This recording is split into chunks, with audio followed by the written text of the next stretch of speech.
Good afternoon, everyone.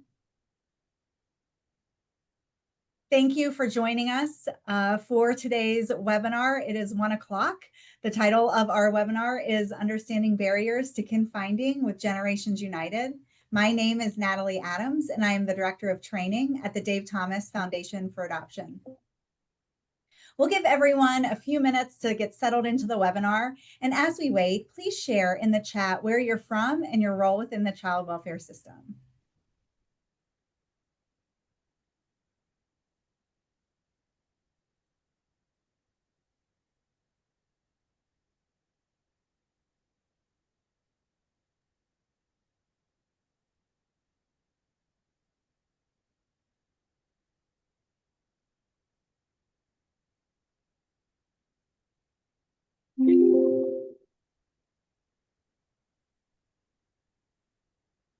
Okay, we are seeing that the chat there's an issue with the chat, so we'll get to fixing that. So we'll make sure that we have it ready for you.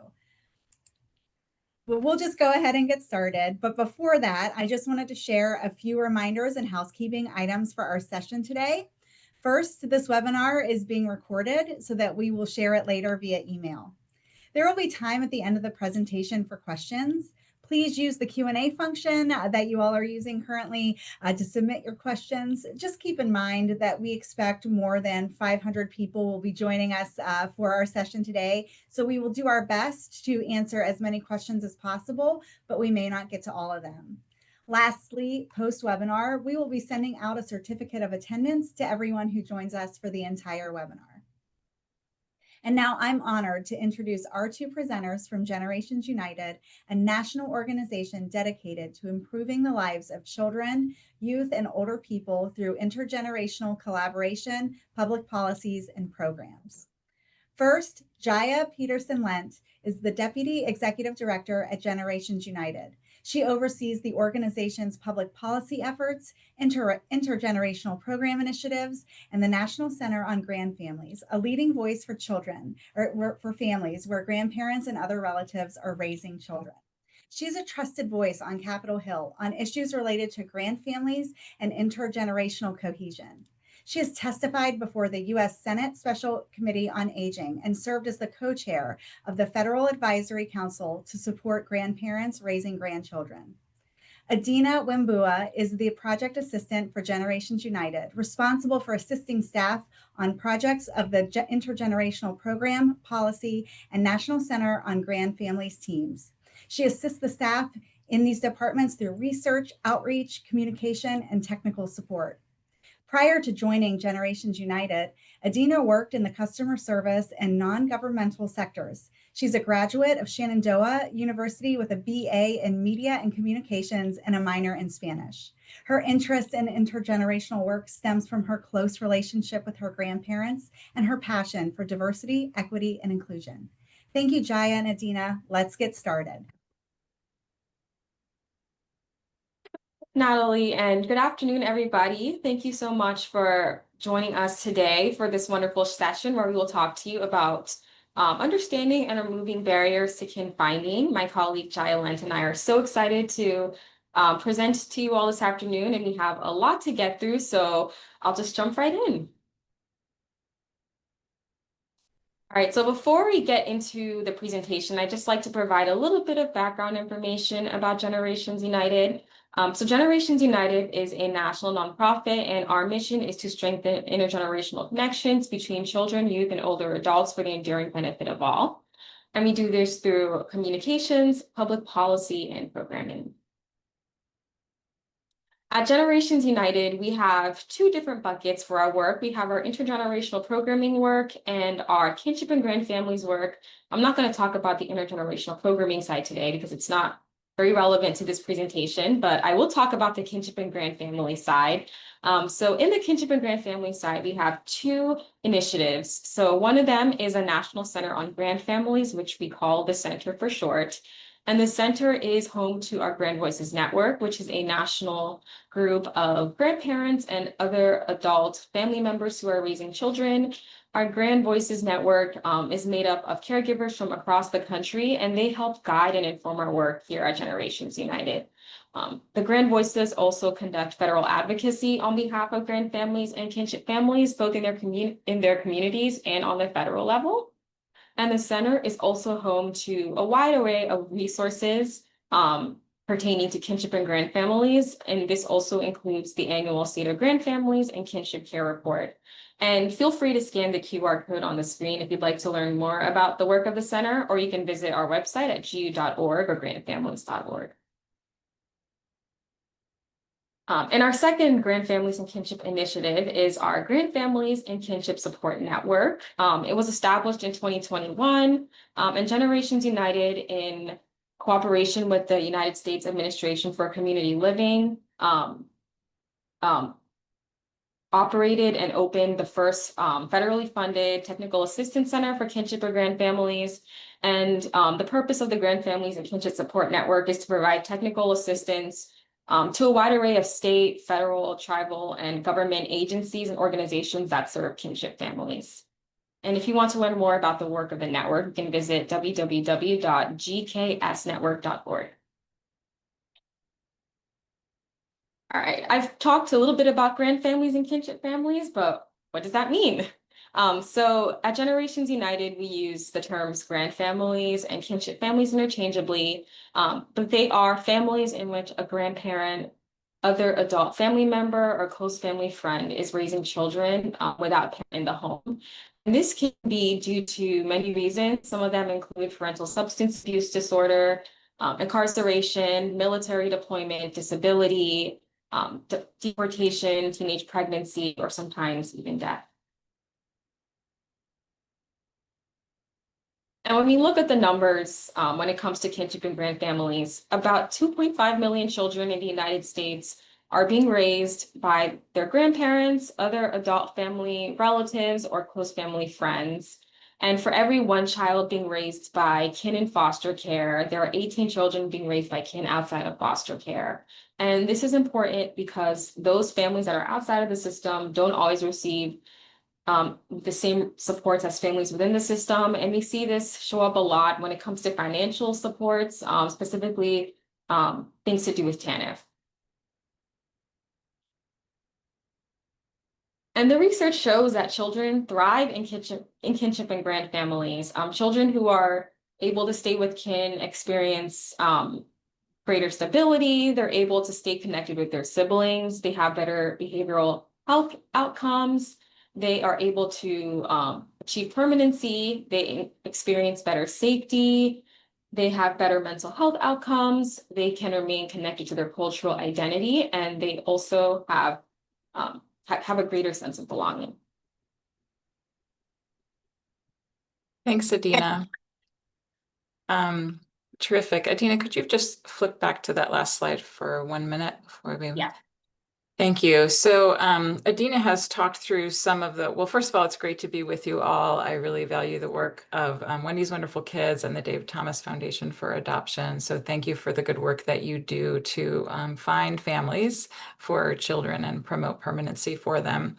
I just want to expand a bit on the data here, that the high level data that Adina has highlighted in terms of children thriving in kinship families.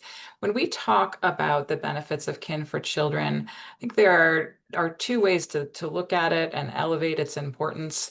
It comes from when we're talking about advocacy, we often talk about the heart and the head, right? So there's the stories and what you kind of connects with your heart, and then there's what the data says, the research says. And so I'm going to talk a bit about the data in a minute, but also want to just give a note about heart. So when we look at these pieces related to cultural identity and belonging, a story comes to mind about a woman named Sandy Whitehawk, who some of you may know. I've connected with her first at the National Indian Child Welfare Association conference. And she tells a really powerful story. She is a woman who is a member of the Lakota tribe, but was adopted out, was taken from her family as a child and was adopted out by a white family. And unfortunately experienced a lot of trauma in her particular adoptive situation. But even setting that aside, one of the things that she really speaks about is this issue that really speaks to the sense of belonging. So Sandy, over the years in her young life, struggled with the impact of trauma and also struggled with just feeling like she connected or belonged or even felt like she was just looked different than those that she was around day to day, both in her own family and her community. And one of the ways this played out is she struggled with an eating disorder. And I'm sharing a story that she shares openly. So as she really struggled with that over the years, eventually, as she became an adult, she was able to reconnect with her cultural identity and her tribe. And she has a story of going to visit her tribe as an adult for one of the first times. And she looks around and she thinks back to how she struggled with her eating disorder and was really struggling at that because she was looking at those that were in her immediate family and sort of her current context and saying, I'm trying to look like that. But when she came on to her tribal land and looked at the beautiful women there, she said, you know, they were arriving with these nice sturdy middles, right? And I was trying to look this other way when really my people had a beauty about them that looked a different way. And I just didn't have that sense of connection. So that really deeply impacted her. So when we think about a sense of belonging, you know, that sense of belonging can have real impacts in a variety of ways. So that's just one story to connect there. Let's dig into the research a little bit more. So this speaks in more detail to some of the pieces on the previous slide. One is around placement stability. So research shows that when children are placed in a kinship family, there's actually a decrease in the risk of disruption. So clear data on that. When we look at permanency, the research shows that when children are initially placed in a kinship family as compared to a foster family, an unrelated foster family, they are more likely to ultimately reunify or exit to guardianship. Research also talks about mental health and behavioral problems. So children placed in kinship families had fewer behavioral problems as much as 3 years after placement compared to those that were placed in foster care with non-kin. And then digging in a little bit more on permanency, we do know that kin do adopt. In fact, 33% of children adopted from foster care were adopted by relatives, and 11% of children have exited to guardianship, according to the 2022 AFGARS data. And most of those that exit to guardianship are exiting to kin. Next slide. So we have seen over the years, and this is a good trend, an increasing reliance on relatives and extended kin in terms of foster care placements. So back in 2007, about a quarter of all children in foster care were placed with kin, and it's grown to 38% according to the 2023 data. And that is a result both of what the research says, so an increasing recognition that kin are best for children when they can't remain with their parents.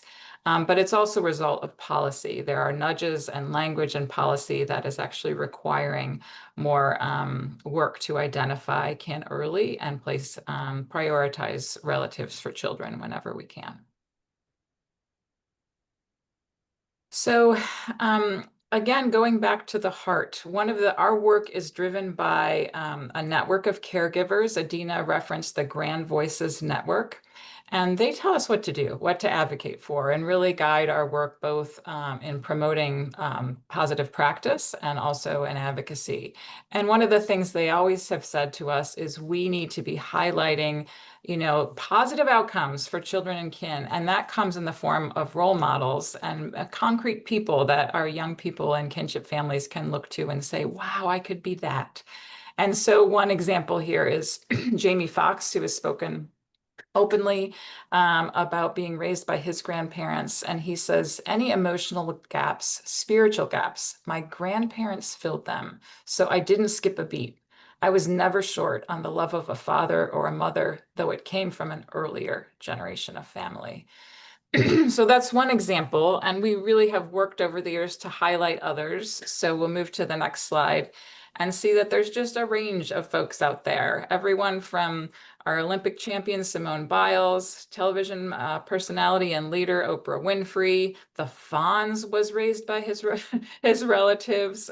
Senator Tammy Baldwin, historic leader that fits in so many roles. Frederick Douglass. So many individuals out there that can really act as a role model and inspiration to young people raised by kin. Next slide.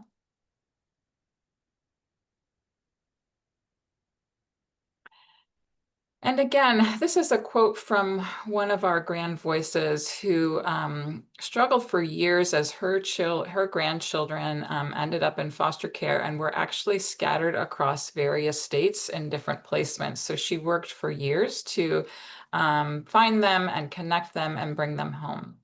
And she explains, initially, my 3 grandchildren were scattered in various states, but it was my husband and I's goal to get all of our children together. And we accomplished that. I think the joy for me was when I could go into their rooms at night and they were all sleeping peacefully and they were safe in one place in her home.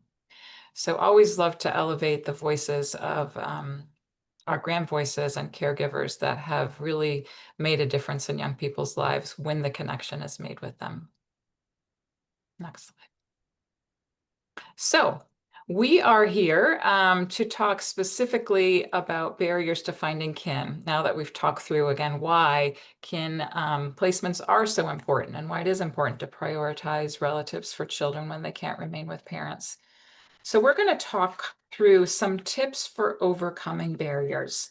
But I thought before we do that, we just have a chance for you all to drop in the chat, and we'll invite you to use the chat first, I think, during this conversation. There is a Q&A function. If you're finding that you put something in the chat and it hasn't been responded to, you can feel free to go to the Q&A and we can visit that at the end. But I would encourage you to put questions or comments in the chat first so that everybody can see them and it can be a bit more interactive. So Adina, go click back a slide for a minute, just to keep on the question. So my question is, and we gave you a little preview, but what challenges are you facing in terms of trying to find kin? We heard a couple of questions from some of you who registered, so we're elevating those. We have kin aren't able to pass the background check according to agency standards. Families having a place for them. Family not wanted. Lack of response. Coming fast and furious, thank you all. Incomplete records. Poor databases. Family being hesitant to be involved or lack of response.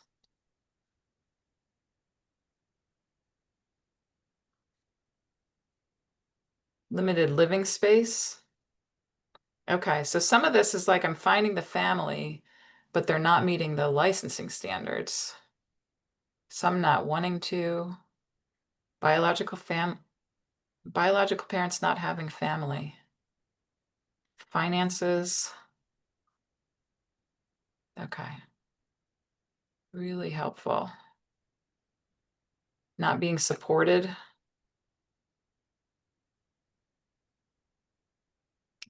Family not wanting to be involved. Out of the country. Scared. Bio family refusing to give information. Okay. Secrets, family secrets, right? The parents don't tell the family they have a child. ICPC. Really helpful. Parents threatening family. Mom's side has never known dad's side of the family. Yep. So the paternal relatives. Okay. The challenge of roles changing from mom, dad, or grandma, or aunt and uncle to mom, dad, to parent. No father listed on birth certificate. In denial, complicated relationships. These are all really, really great. Okay.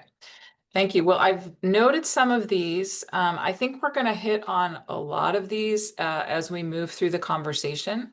But then we will also come back and try to revisit some responses to some of these questions at the end if we find that we haven't naturally hit them throughout the course of the conversation. So thank you for that. Adina, if you want to move to put the next slide up, we'll just, I think many of these were covered, but here's some of the barriers that we have seen, a lot about incomplete information, missing records, not hearing from parents, like limited historical data, like just families not conveying the information that is needed. Sometimes information, we know it's somewhere, but it's not centralized. So you have to go looking for it again and again. Language barriers, I may have missed it, but I'm not sure that piece came up. And then just sometimes agencies aren't prioritizing it as one of the issues. Communication can be a challenge. I think that came up. I see in the chat also family not wanting CPS in the home. And the other piece is around limited definition of kin. So really thinking about how one can be expansive about who is defined as kin. I know one person noted in the chat, no biological family for the parents. So no extended family for the parents. So how can we think of family in a more inclusive way? And then some confidentiality, so issues around reaching out to family members. So thank you so much for that. Those are really helpful as we move through this presentation. All right, so here we are. So what is kin finding? First of all, let's talk about what kin are. So kin, as we look at it in terms of an expansive definition, are those that are related to a child by blood, marriage, or tribal custom and or adoption, and other individuals who have an emotionally significant relationship with the child or the child's parent or other family members. So we really want to emphasize that it doesn't have to be those just related through blood or marriage or even adoption, but those where the child has the special connection or the parents have a special connection. So maybe you have a very young child, but the parents are closely connected to extended family, to individuals that are significant to them that they think could be a resource to the child. So that expansive definition. When we talk about kin finding, it's different than family finding because family finding, of course, could be used to refer to non-kin foster families or adoptive recruitment, but kin finding is specifically looking for those that are within that definition of kin. So those are related. Next slide.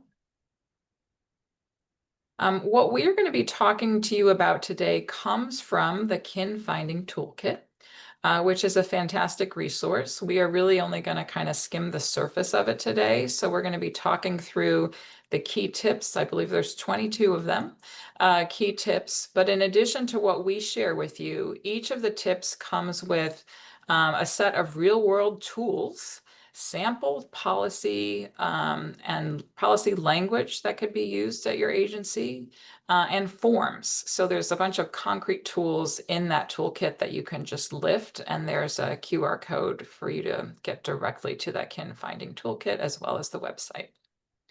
Next slide. So where did these practices come from? We worked, the Grand Families and Kinship Support Network that we operate at Generations United, worked with a group called the Child Welfare Playbook Group. One of our subject matter experts coordinated this work and had conversations with more than 35 state, tribe, and county administered child welfare systems that contributed their ideas and their best practices, as well as those other resources I mentioned.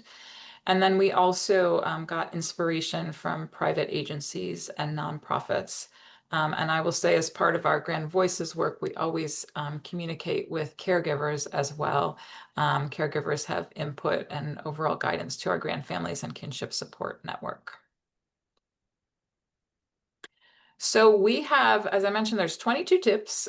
We have, to make it easier for you, kind of sectioned them into 5 categories. So Adina and I are going to take turns speaking to each of these focus areas. The first will focus on ways to listen to family to help find kin for young people. The other will be around policy, staffing, and kind of the specific rules of different individuals in the young person's life. Then Adina is going to talk about some really specific kin finding tools. Then I will speak to communications and case management, and then we'll have some closing tips around how to never stop looking for kin. So from here, I'm going to turn it over to Adina to talk about listening to family voices. Thank you, Jaya. All right, one of the best ways to listen to family voices is to ask youth about their kin. So oftentimes youth enter care or they go into a group home when they have viable placement options available for the people that they already know and trust. And no one can tell you about the youth's kin better than that youth themselves. And I know it sounds very simple, but we found that many child welfare agencies actually don't do this. They don't ask children about the kin that they know, or they assume that somebody else has already done it. So it's just important to start with this step. And even young children can tell you about the people that they know and the important people in their lives. Supervisors can require workers to talk to youth of all ages about the supportive adults in their lives and their connections, and they can encourage this practice by asking their staff, what did the youth say? It's also important to ask youth about their supportive adult and supportive connections at every placement option, and at every placement change, sorry, and at regular intervals. So an example of this would be asking them this question at monthly check-ins and monthly visits. It's important to phrase your questions carefully and thoughtfully so that the young person does not feel like they need to provide an answer or else they're going to be homeless. So rather than asking, who should you go live with, or who should you spend the night with tonight? Instead, you could ask them, who did you see at your last family gathering? Or who would you call if you needed a ride home from school? That way it takes the pressure off of them. And it's also important to help youth stay connected with supportive adults, even if those supportive adults are not a viable placement option. And this is important because those adults can help identify additional kin that you should be talking to. And this is something called the snowball method, which I will talk about later on in this presentation. It's also important to test your communications with real kin. So your existing communications could be missing kin because they have language that's confusing. They may contain government jargon or acronyms that you don't understand, or they could be, or they're just not translated properly. So they're going to be missed by kin, or they'll just be disregarded altogether. And another thing to remember is some of these notices and letters that are being sent out could also maybe appear like a scam. So if a potential kin receives that in the mail and it looks a little bit fishy, they're not going to want to open it or even acknowledge it. So to do this, you could identify a staff person or outside consultant who can collect feedback from real kin about your existing communications, ask the kin about the language in your communications and also the format and the medium. And then once you collect this feedback from the kin, revise your existing communications based on what you have learned. And it's also important to translate your communications into the proper languages based on your local demographics. So for example, if you are in an area with a lot of Spanish speakers, it would be a good idea to translate your communications into Spanish. It's also important to make sure that kin have a robust presence at meetings. So many supportive adults they do want to be more involved in supporting the youth in their lives, and keeping these adults around and engaged and involved in case planning can help keep youth from exiting care with less connections than they entered with. So it's important to redesign your meeting invitations. So your invitations should serve as a prompt and a reminder to invite more kin to meetings, or invite more kin to meetings as compared to paid staff members. And our kin finding toolkit recommends inviting at least 3 times as many kin as paid staff members. You can also redesign your meeting invitations as well. So provide enough space on the sign-in sheet, or not meeting invitations, I'm sorry. Redesign your sign-in sheet as well. So provide enough room on your sign-in sheet for kin to sign in when they arrive at these in-person meetings. And also ask youth to invite supportive adults or any adults that they know to attend these meetings as well. And again, our toolkit recommends to have at least 3 times as many kin at these meetings as paid staff members to maximize the benefits of the support network.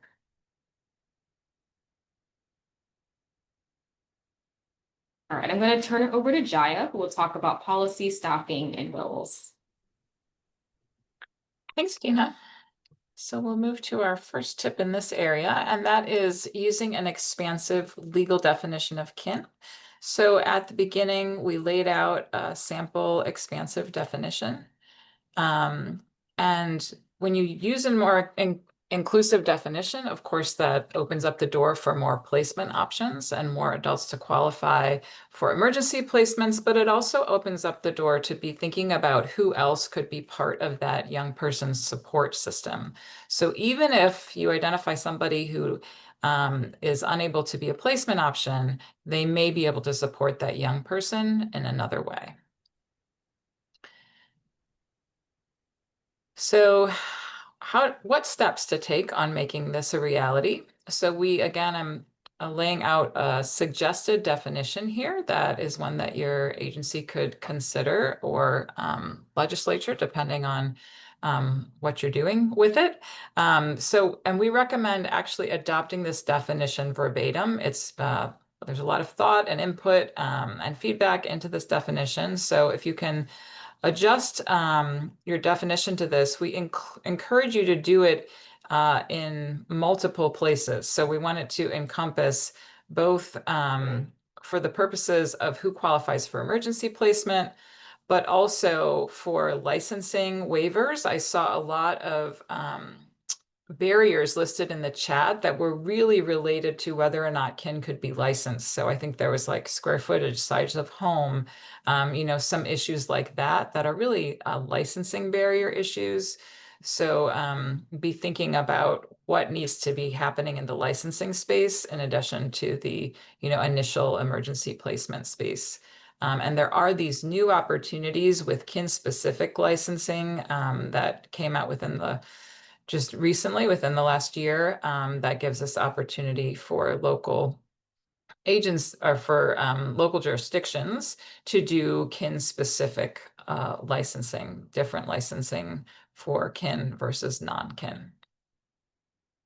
Next slide. The next recommendation is requiring senior staff to sign off for non-kin placements. So this sometimes is referred to as the firewall approach. So for many years, it was kind of standard for agencies to place with non-kin, and the exception perhaps to place with kin. And so it's really reversing that. So the standard is to be placing with kin. And actually, if no kin can be found, that there has to be a sign off from a supervisor or some system for a sign off before a child can be placed with non-kin. And this incentivizes looking for kin in a number of ways. It can help us think about looking for kin earlier. It's also important because we find, if you have that caseworker that needs to call in the middle of the night, the supervisor, to wake them up to get sign off on a non-kin placement, typically we found that they're going to work pretty hard to find kin. So this requiring senior sign-off has has really had an impact on that. So a few more specifics around how to make this happen. Speaking to that call in the middle of the night, requiring that senior sign off happens no matter the time of day. So it's not, this is something that we try to do during regular hours, but the off hours worker gets an exception and we'll fix it in the morning. Just requiring that no matter the time of day, this is important. And we really have heard from families and from young people that even that 1 or 2 days where they were placed with an unrelated family member, there's trauma there. So really, doing all that can be done to place that child with kin, with somebody familiar from the beginning is important. So that speaks to the next bullet, which is saying we want to be doing this at the initial placement in addition to subsequent placements. And also if it looks like there's going to be recommended a move to go to, or needed a move to go to congregate care because other options have been disruptive or there is some other acute need, to really be asking these questions and requiring a sign off at each phase. And of course, as part of that process, the supervisor that is being asked to sign off can be asking and should be asking questions to the caseworker about what kin finding activities specifically were conducted and what are the future plans to do kin finding moving forward. And can help brainstorm with the caseworker about how to do that.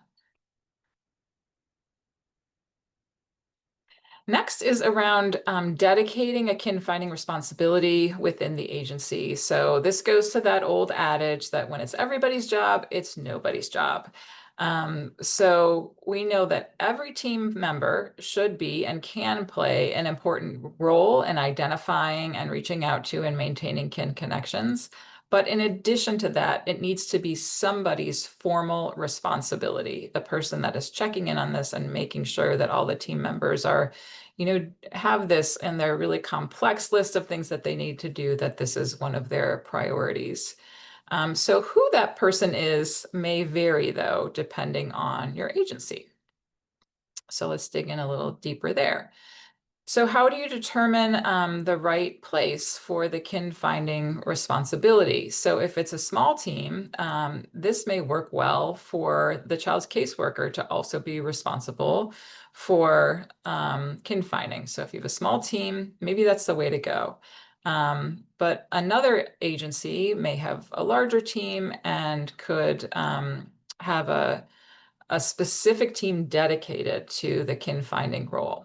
And if you're not sure within your agency what is going to be best, you can conduct a pilot to try out multiple arrangements and get feedback from employees. And one of the steps to do that can be then to do a process map of your kin finding process right as it is now, and look at what's happening, look at all of the steps, and then look at what do we want to do differently? What are the expected steps that we want to change? What can we do to improve this process? And really think through and confirm that all of the responsibilities and resources are assigned correctly to the person that makes sense, and that no steps are skipped in the transition. So look at what you're doing now, make some proposals for what changed, and then go back and do the process mapping again and see how it is actually playing out for accountability.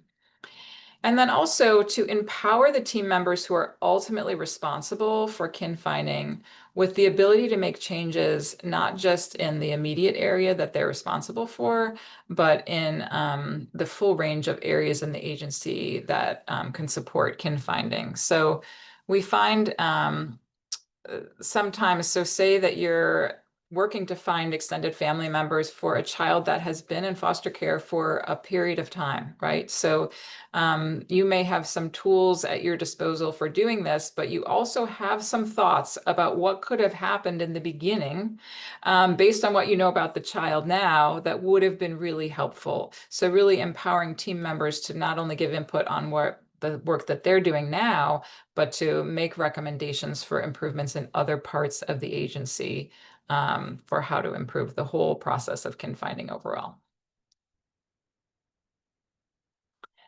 Next, there's this idea of a red team. So this is one approach to having a dedicated group dedicated to kin finding. Often red teams are those that are dedicated to these real urgent emergency situations or situations where there's going to be a real adverse placement that's about to take place. So you create a team and they have a specific set of actions that they are charged with doing. And they really should be empowered to do things rapidly, to have the time and opportunity to do things rapidly, to be able to make decisions and pursue alternatives. Typically, this is used for these adverse placement situations like group home placements. Let's dig in on this one. So when you're thinking about assembling this team, you want to have strong team members who you know have a reputation for problem solving. So I know at agencies, it's like, we need Mary, who always is the one that figures out how to do this. So who is, that problem, those couple of really strong problem solving individuals that should be on that team, and appoint a senior leader for the team. Then that team should have a formally stated goal. So the red team will make sure that a KIN placement is found for every youth, or are there certain adverse situations that the red team is going to be, given the signal that it's time to take action. So it may be before any youth can be placed in a group home, for example, or whatever you have defined as a significantly adverse placement out of state in a non-KIN home, those kinds of situations. So define what it is, and this is the responsibility where we call on the red team. And of course, that team has a defined set of activities that they do in addition to thinking creatively outside the box. But they will be asking about connections. You typically be creating a genogram, revisiting asking youth about placement options, and they can really put in place a number of the tools that Adina is going to talk about next.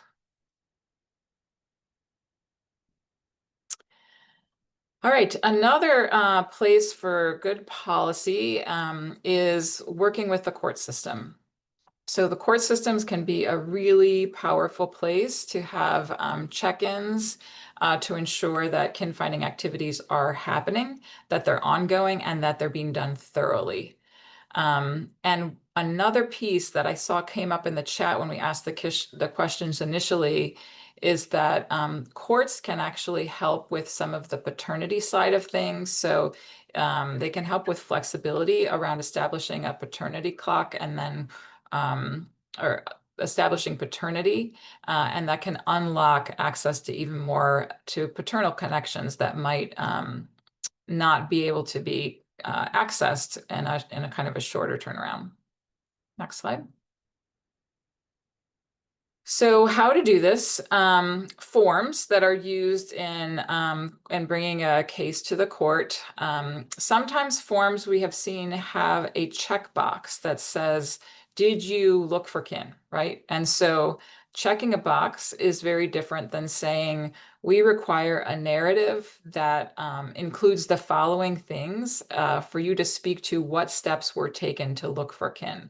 So what that narrative box looks like and what it requires of the person that is completing it to really lay out what those kin finding activities are is important, that for the judge to have that information so that they can be asking more questions if it feels like the kin finding activities were not as thorough as they could be. So a narrative in that court form. Of course, training judges is important. There's some great resources on this that come from the American Bar Association, but the more that you are going to have judges that believe in prioritizing kin, the more they are going to go all in and asking these questions and be helpful to efforts to find and prioritize kin for families. So training. And then review and update any legal barriers related to paternity. We talked a bit about this, and connecting with families and workers to do this. And then when you can kind of unlock the paternity side, there's such a wealth of resources there. So find established team members that it's a part of the regular protocol to be really active in terms of looking for paternal connections. And that includes even if there isn't legal paternity established. So if it hasn't happened on the legal side, but we know that there's some connections that are happening anyway, in terms of the child's potential connection with a paternal figure, that if you can enable that those teams, those kin-finding teams can pursue that, even if legal paternity hasn't happened, that can be another really important source. And now I'm going to turn it to Adina, who is going to really share some great concrete kin-finding tools that are available in the toolkit. Thank you, Jaya. All right, so a great tool to start with is maintaining a shared list of kin. So oftentimes kin are lost in case notes or handwritten paperwork. So it is important to have an electronic shared list of kin names and contact information that can be accessed by all team members. This includes foster parents, lawyers, court-appointed special advocates, also known as CASAs. And it's also important to identify any missing kin or to help nurture relationships. And something else that I maintained an electronic shared list would help with is those situations where a lot of staff members are contacting the same kin. So for example, you have 5 staff members all contacting grandma, and then grandma gets overwhelmed. She's confused. She's like, I don't know what's happening. And then she just disengages. Or it could also help with another situation where nobody contacts grandma, and because no one's contacting her, she's completely missed as a potential or viable kin placement option for the child. So with these shared lists, you could create a shared electronic list of kin, their relationship to the child, their contact information, their preferred contact method, and any other relevant context or case notes, any case notes that are relevant to or any notes that are relevant to the case. Update the list with the last person that contacted this kin along with the date. And again, this is important to prevent that situation where too many people are contacting one kin or no one's contacting the kin. And ideally, each team would have access to this list. Again, that would include foster parents. It would include CASAs, attorneys, parents, and also foster parents. Social media is another wonderful tool for finding kin. It's a powerful tool because most of the world is on it. I'm sure everyone on this webinar has a social media account somewhere. And social media also does not have some of the limitations that you would encounter in other databases. So for example, if you're searching for kin in a credit search and the person that you are hoping to find does not have credit history, they won't appear in that search. So this is where social media would be helpful. So you could search popular social media websites like Facebook or Instagram. You could start first by searching for the child's parents or older siblings. And then from there, you can look through photos, messages, or even friends lists. And then once a person is identified, you could reach out to them, send them a message. However, it is important that in this initial message, you do not reveal any identifying details. And social media could also be helpful for a situation where a child knows a kin, but they don't know their full name. So for example, if they say, oh, I know my Uncle John, but they don't know Uncle John's last name, this is where social media could be helpful. You could you could locate a parent's social media page or social media profile, and then from there you could search their friends list, for example. You could type in John, and then you could narrow down the search from there. It's also a good idea to require social media training or require social media searches as a core part of kin finding activities. And then also maintain a social media policy that protects worker and child privacy as well. All right, the snowball method. I talked a little bit about this earlier on in the presentation. The snowball method helps create a broader supportive network for children by asking kin that you know about or kin that you encounter to help identify additional kin. And this practice is especially helpful for children who are not able to share on their own about the people that they know about. So you could require team members to ask kin about other kin during initial contact and at follow-up engagements afterwards. You could also designate a place in your IT system for storing information about kin, including their names and contact information. Ask questions like, or add questions such as, are there other kin connections for the child that we should know about? You would add this question to any kin finding forms or letters. And then also, it's a good idea to ask supportive adults who attend planning meetings if there are other kin that should be involved or should be in attendance. And also, in addition to helping identify additional kin with the snowball method, these adults could also just be a core part of that child's supportive network. Life books are another wonderful tool for locating kin. So a life book is a physical child-focused book that contains contains stories, photos, and memories about the child.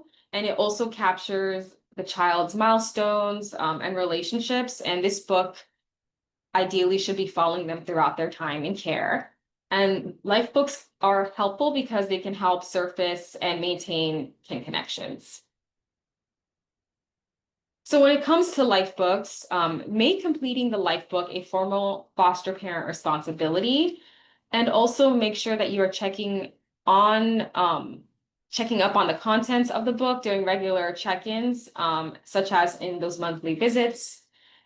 It's also important to scan or photograph the book and any updates that are made to it, just in case something happens to the physical version of the book. If it's lost or damaged, you'd still have a record of it.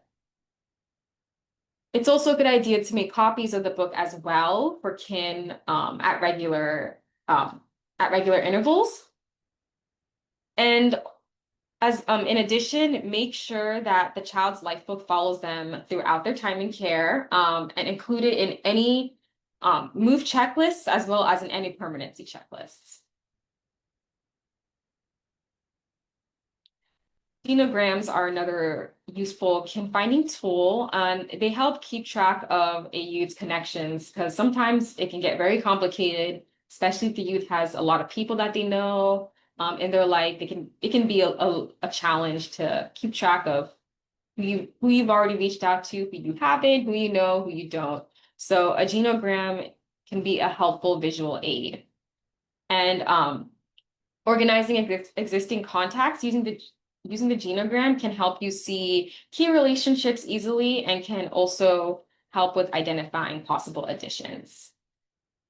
And another tip that the kin finding toolkit talks about is showing this genogram to supportive adults that show up to meetings and asking if there's anyone additional that should be added to the genogram.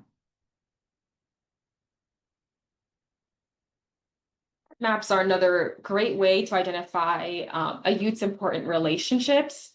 So a lot of the times, if a supportive adult is not an immediate viable kin placement option, they are not tracked effectively through the system. And even if a contact does not serve as a placement option, they can still be important because they can be a part of that child's life as one of the supportive adults that we've been talking about. And they could also help identify additional kin with using the snowball method. So essentially, the heart map exercise asks the child to identify the people that are close to them or the people that are in their heart. And this can include their family members, people that are related to them by blood. It could also include what we call fictive kin, so godparents or close family friends, or even additional connections such as a coach or a guidance counselor at their school.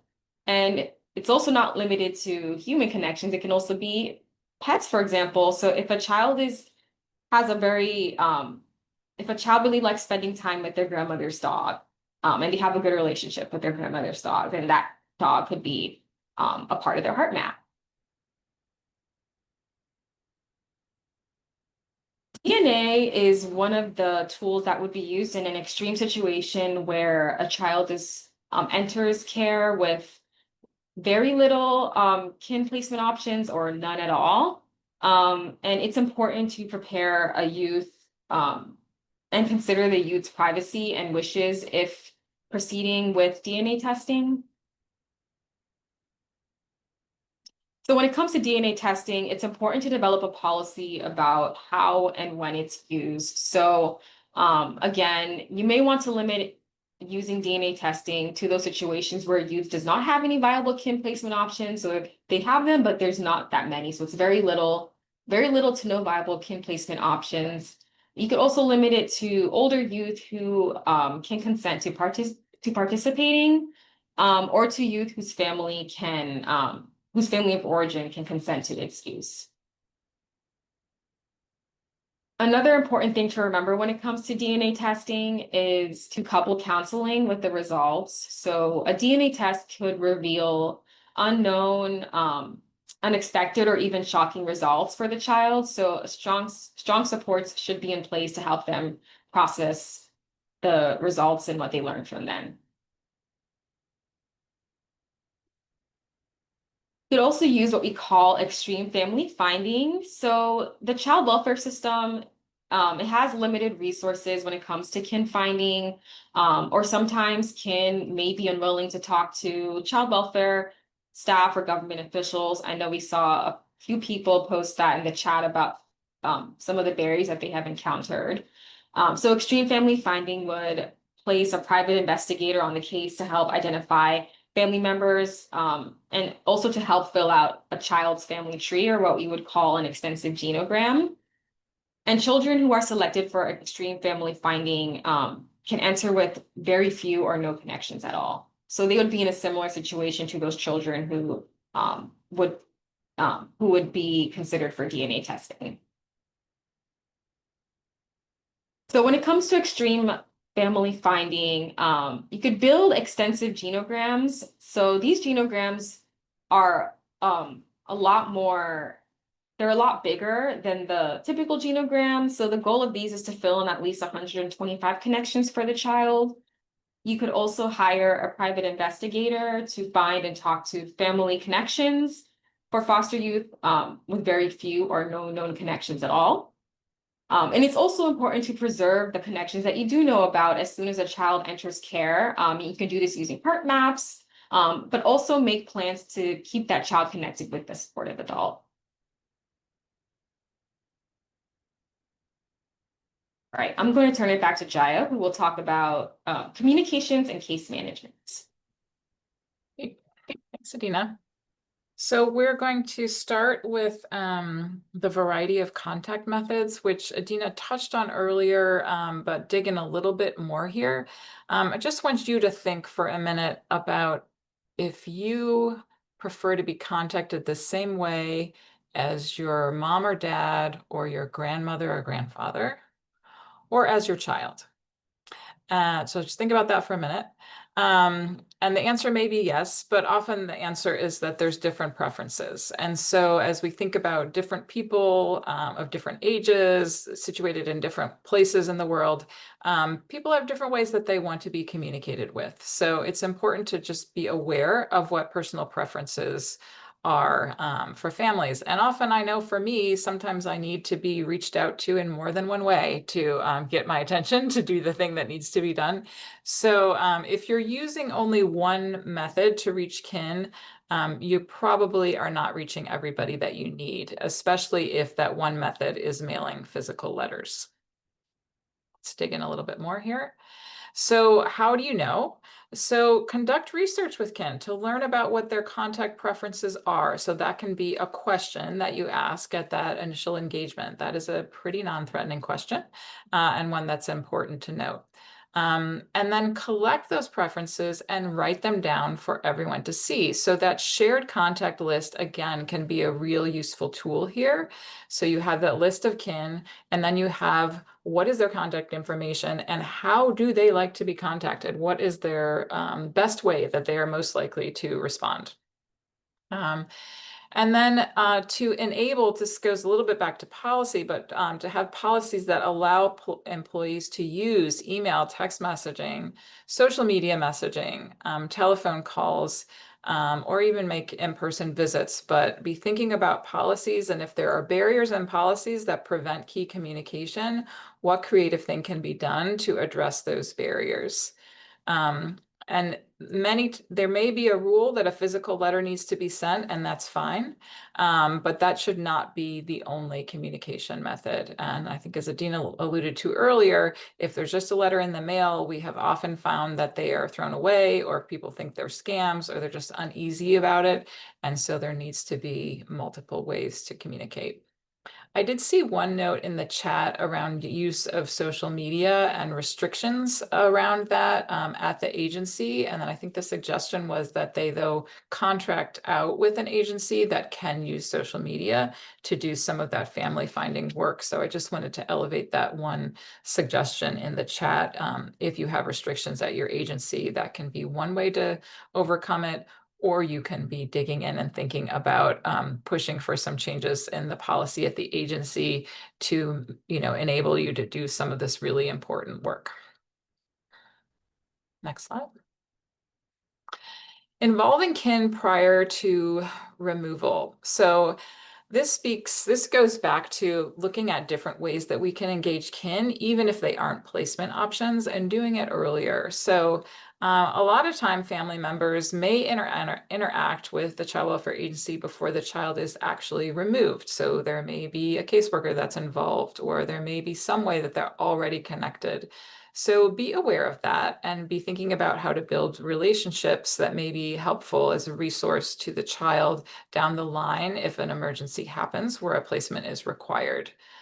And of course, involving them early not only would help develop that relationship if you need to look to them to consider them for a placement option, but it also is another way to find another support for the child that could be used in ways other than a placement option. Next slide. So ways to do this. If you are involved with a family and are meeting with them, you can encourage the parents or the youth to bring their supportive kin and relatives to meetings. So this goes back to those meeting invites that Adina referenced at the beginning. So update templates and notification letters to really encourage that additional family members come to whatever opportunity or engagement that you are having. Family members that they see as supportive. You can ask youth and parents about their network as early as possible, but also, at multiple intervals. So you can be asking about who is your support at the point of investigation or an ongoing meetings or other interactions. Start early and then keep doing it. And then in some cases, there may even be the possibility to complete some levels of approval in advance. Now, this is one you have to kind of tread cautiously about, but if you think about a kin that may be available as a respite care option, perhaps for a parent who is overwhelmed, that can be a way that you can be engaging a relative, doing some of the approval steps that might be necessary for respite, such as background check or some of those other things, so that those are in place ahead of time in case there is a situation that necessitates removal. Again, you want to be doing that cautiously to not be trauma unnecessarily for the parent or the child, but one of the respite situations is an example we've seen this work well. This is a big one, and I think we have alluded to it, but just a bit more on this. Using gentle communication escalation with kin. So going to kin off the cuff and saying, you be a placement child, and sometimes and actually permanently losing that connection because folks feel too overwhelmed or it feels too demanding. I also saw some notes in the chat about concerns around CPS and being involved with a family, not wanting to be involved in CPS at all. So just imagine for a moment if you personally got a knock at the door and someone came to you and said, you have a 12-year-old niece that you didn't know about that needs a place to go and stay for an indefinite amount of time. Will you be a resource for this person? You don't know anything about them. They are almost a teenager. You are overwhelmed. This suggests that there may be some family communication that isn't happening. So that can be overwhelming. However, if you learned about this and the question was a lighter question, would you be willing to meet with them? Would you be willing to learn about, what kinds of other kinds of ways that there may be a way to support them? That may provide an opportunity for you to kind of test the waters, get somewhat engaged without that kind of overwhelming full commitment that may be anxiety provoking. And this is important for a number of reasons. Sometimes we find that, staff and the urgency of finding a placement for kin may, if the kin says, I'm not going to be a placement for this child, they just have to move on and lose that connection.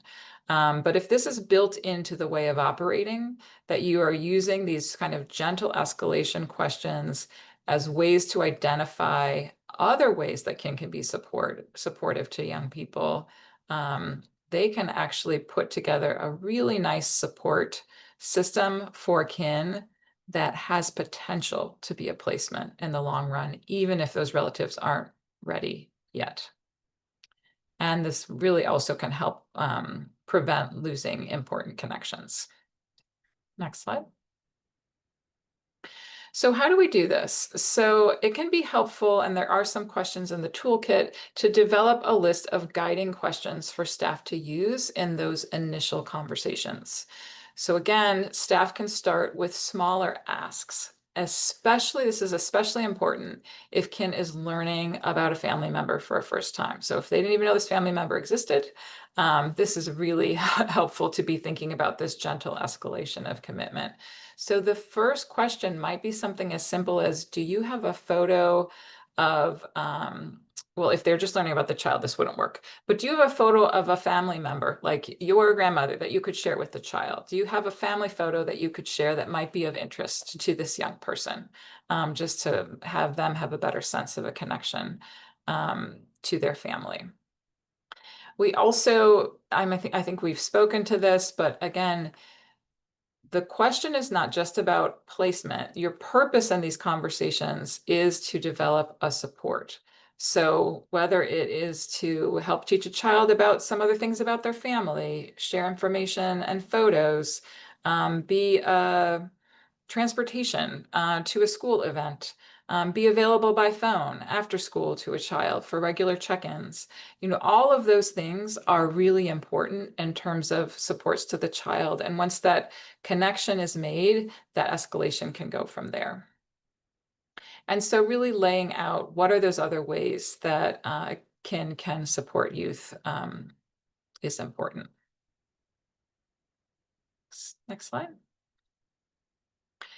So once you have identified those kin that may be open to being supportive in other ways, then there needs to be a plan for how to do it. So you have this list of connections, you have their contacts, you have how they want to be contacted, and you may even include in that list ways that they are open, in that central list, ways that they are open to be connected and a support to the child.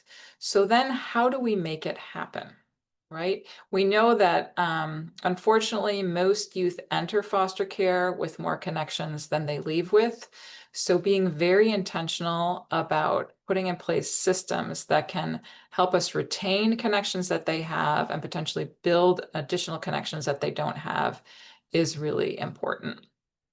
So we want to put a formal plan in place to make sure that we can maintain those connections. Next slide. Okay, So again, when the youth enters care, make a list of all those supportive connections in their lives, locate the contact information for each connection, and you may use social media or other systems to find it.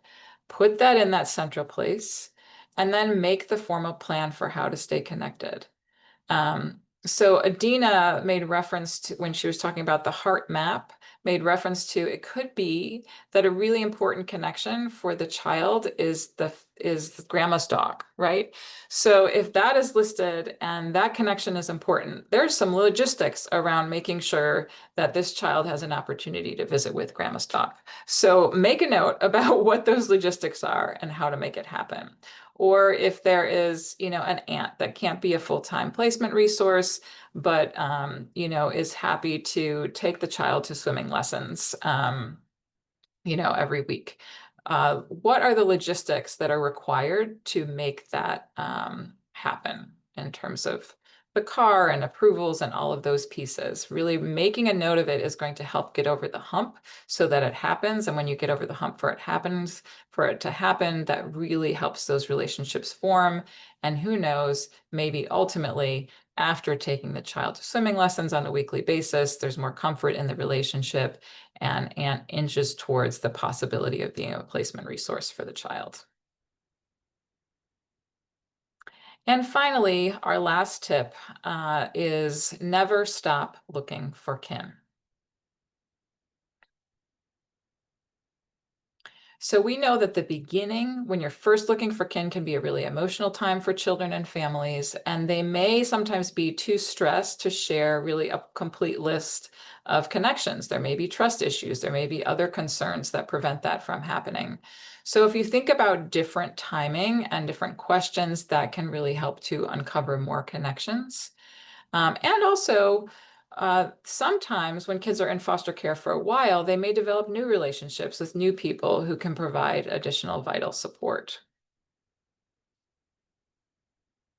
So we recommend reviewing the list of known connections on a regular basis at those reoccurring planning meetings, and ask everybody, all the participants, is there anybody that's not on this list that should be? Who is missing here?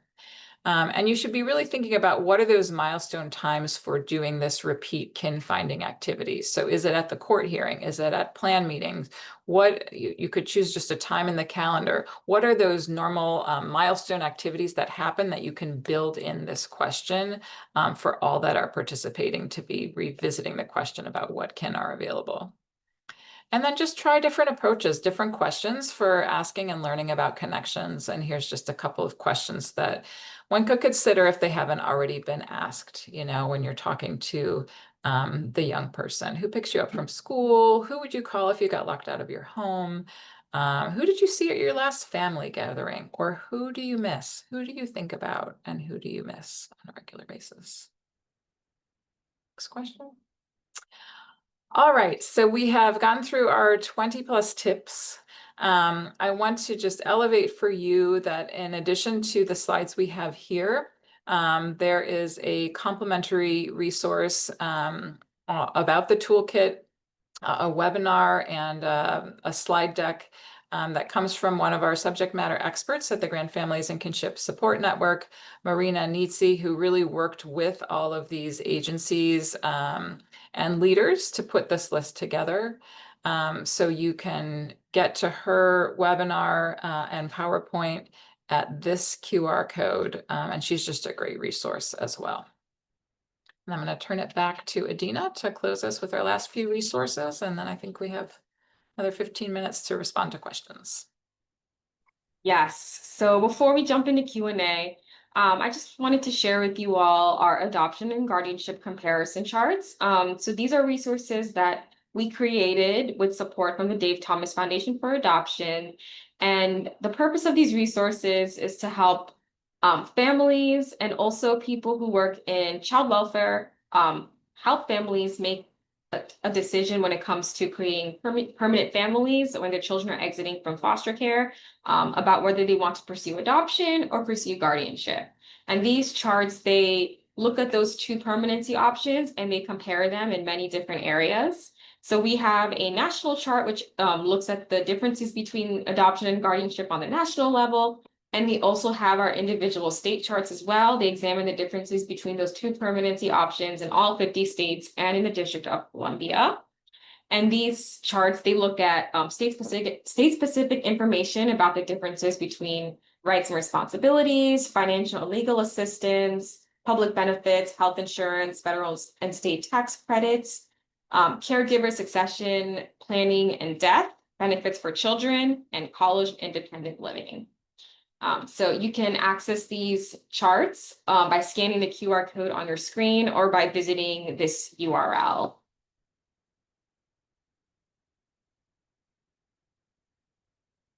And lastly, we invite you to stay connected with Generations United. You can sign up for our newsletters. We have our biweekly Generations This Week newsletter that shares general information about what's going on at Generations United and news from the field. The Grand Families and Kinship Support Network also has their own newsletter that goes out monthly. And then we also have a policy and advocacy alert that gets sent out whenever there is major policy news that people in this field should know about. And if you scan the QR code on your screen, it will take you to the page where you can sign up for these newsletters. And we also invite you to connect with us on social media. We have our different social media handles here on the screen. So feel free to give us a follow or on any of these pages. I'll leave this up for a few seconds in case anybody wants to do that.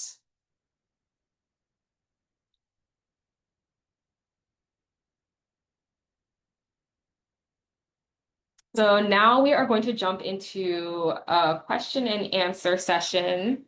Jaya, did you want to start with the questions from the Q&A first? Sure. Yeah, I think you could probably Okay. take down the slides now, Adina, and we'll give an opportunity for us to look more closely at the chat. So thanks again. There's so many wonderful additional comments in the chat and additional tips. I'm going to try to highlight just a couple that I noted. I'm sure you were able to follow it more closely than Adina and I are as we were speaking. But just share a couple of those and then speak to some of the specific questions that came up either in the chat or in advance from those of you that registered. One piece I wanted to note that I thought was a helpful tip that we didn't include was all those great tools that Adina shared. Somebody suggested these should be built into electronic systems. I know at least one person said that those were in the system, but I think that's kind of a policy or a practice shift that makes a lot of sense that could be suggested. I also noted at the end, there were some other great questions around what to ask young people as you're trying to help them think about who is significant in their life. Who would you invite to a party? Who would clean up after the party? Those are fantastic questions. So thanks for dropping those in the chat as well.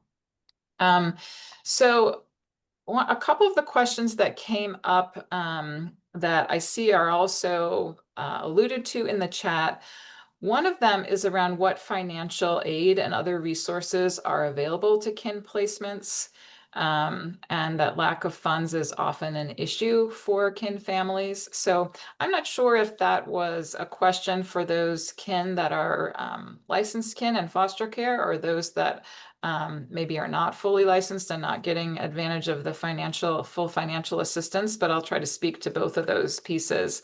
First of all, what we believe should not be happening is that kin should be told that they have to take the children and keep them out of foster care, or else they're going to be placed with non-kin. So that is a phenomenon, sort of that coercive approach that we used to see more of, and hopefully we're seeing less of it with kin-specific licensing.